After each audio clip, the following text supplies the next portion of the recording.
Back live outdoors, Ron. I mentioned I was in North Dakota last week, and I can still pick up CCO. And Travis Frank and Steve Thompson were filling in admirably on this show, and you called in, right? And when you weren't ripping on me, thinking that I couldn't hear you, you told a story. You told a story that is kind of chilling, and we hear about it every year. But you actually rescued some duck hunters up at your lake, and if you want to talk about panic setting in and all that, just fall out of a boat when in the fall sometime. Yeah, I did, and I did rip on you too. I'll admit to that, but that was just an effort to get even, which I'm not. But yeah, last week ago Saturday, up on I was on Woman Lake fishing walleyes with my good friend Doc Epping and Jay Epping, and we just got started. And there was a pretty good wind blowing, whitecaps, and I was fishing the windward side of the lake, fishing for walleyes, and suddenly Jay says, "I think we better get over there." And I turned and looked into a little deeper into the bay, and what I saw were people in the water, and I thought it was a fishing boat that sunk. Yeah, but got over there quickly, and it wasn't a fishing boat; it was a duck boat, overturned, with the prop sticking out of the water.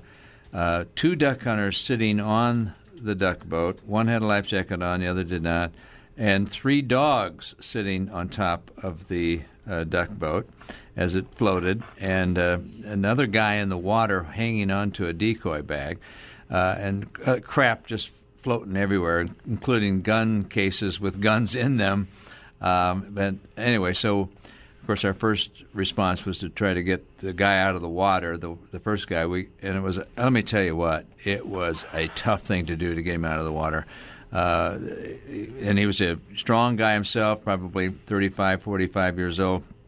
And he couldn't do much to help. He's in heavy, duck hunting clothing.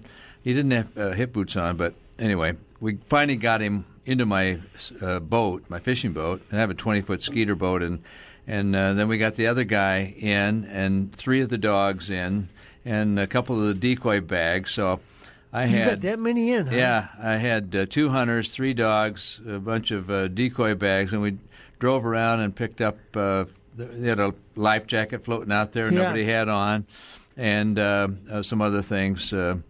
And another boat showed up too, and he got the older fella off the duck boat that had a life jacket on, and they picked up the.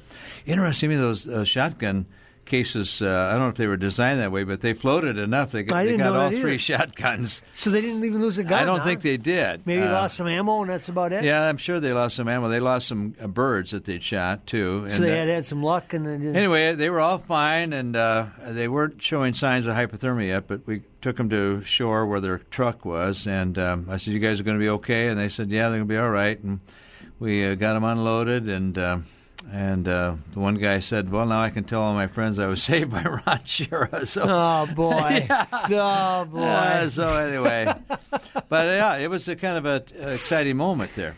Well, let me tell you, when things like that happen, like when you hit the water, and of course they were together and all those things, and luckily it's early in the season, not late in the season, but you see how quick that, if your boat's not there, I mean, you know how quick that can go the wrong direction. Well, even the water temperature was under 60 degrees, probably about 59. If they'd have stayed in that water a half hour, 45 minutes, they would have been in very serious trouble. But the moral of the story is too small a boat for too much in it. Yeah, well, they admitted, they said that we were overloaded. So, yeah, and of course they weren't counting on those whitecaps coming in, but the wind came just from the perfect direction, southwest, and blowing right into this bay where they had been duck hunting. And there were pretty good rollers coming in there as they tried to get out of that bay to get back to their vehicle. And they, I didn't see it happen, but they obviously took a wave or two, and it was over.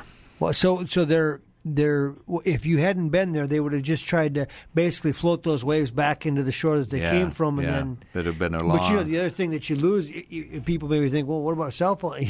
Good luck if your cell phone survives something like that. Well, the other thing, the guy, for example, the guy hanging on to the decoy bag, that's fine as long as you have your wherewithal about you. Yes. But if you get hypothermic, sooner or later your muscles don't work, and you can't even hang on to that bag. So and if they had floated to shore, were they close to houses or not necessarily? There probably were some cabins. I don't know if they were occupied, though. Yeah. Oh, wow. There you go. Interesting story. Ron Schara to the rescue, but that's something that everybody needs to take inventory on this time of year when they're going to go out on the lakes for fishing.